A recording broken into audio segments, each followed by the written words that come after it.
Assalamualaikum warahmatullahi wabarakatuh. Perkenalkan, nama saya Mutiara Nurrahmah, nomor induk mahasiswa 0584885505 dari Prodi Pendidikan Agama Islam Universitas Terbuka Purwokerto. Di sini saya akan mempresentasikan mengenai pelajaran dari sejarah Pancasila bagi generasi muda dalam proses lahirnya Pancasila.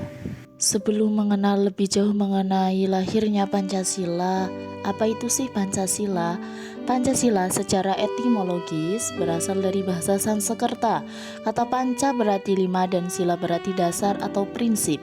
Jadi Pancasila adalah 5 prinsip utama yang menjadi pondasi dan pedoman hidup bagi kita sebagai bangsa Indonesia. Pancasila lahir melalui proses yang panjang dan melibatkan diskusi serta musyawarah oleh para pendiri bangsa.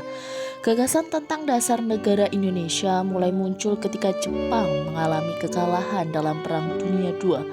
Saat itu Jepang membentuk Badan Penyelidik Usaha-Usaha Persiapan Kemerdekaan Indonesia atau BPUPKI pada 29 April 1945 setelah menjanjikan kemerdekaan Indonesia. Pada sidang BPUPKI pertama yang berlangsung di Gedung Pancasila Jakarta dari tanggal 29 Mei hingga 1 Juni 1945, muncul banyak usulan mengenai dasar negara, termasuk dari 3 tokoh utama, Muhammad Yamin, Supomo, dan Soekarno.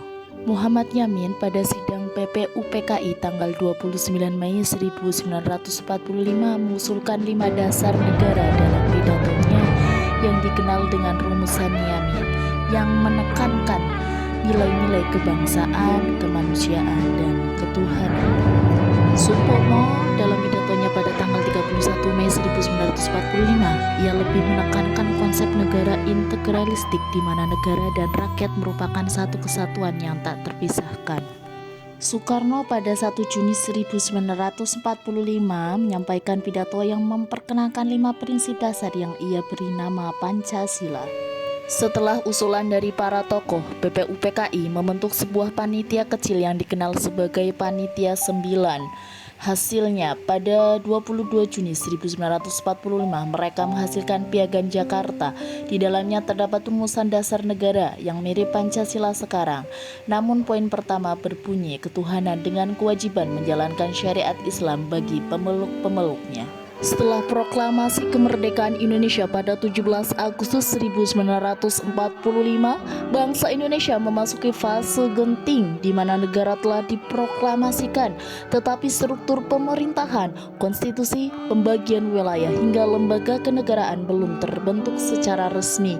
Dalam suasana transisi yang penuh ketidakpastian itulah Panitia Persiapan Kemerdekaan Indonesia atau PPKI menyelenggarakan sidang yang menghasilkan keputusan yang fundamental, yang salah satunya adalah perubahan pada poin pertama dalam Pancasila yang diubah menjadi Tuhanan Yang Maha Esa.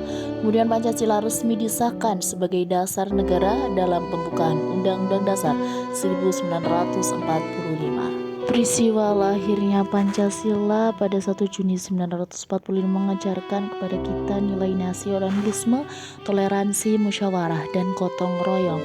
Nilai-nilai ini menjadi kompas moral agar pemuda tidak kehilangan arah di tengah arus globalisasi, serta menjadi pondasi dalam membangun karakter bangsa yang kuat dan bersatu. Relevansi bagi generasi muda terhadap peristiwa tersebut adalah mengajarkan pentingnya musyawarah, toleransi, dan sikap inklusif dalam menyatukan keberagaman. Bagi generasi muda, nilai ini sangat relevan sebagai kompas moral dan etika dalam menghadapi tantangan era digital, menangkal hoax, serta merawat persatuan di tengah perbedaan pandangan. Demikian presentasi yang bisa saya sampaikan, kurang lebihnya mohon maaf. Wabillahi taufiq wal hidayah. Wassalamualaikum warahmatullahi wabarakatuh.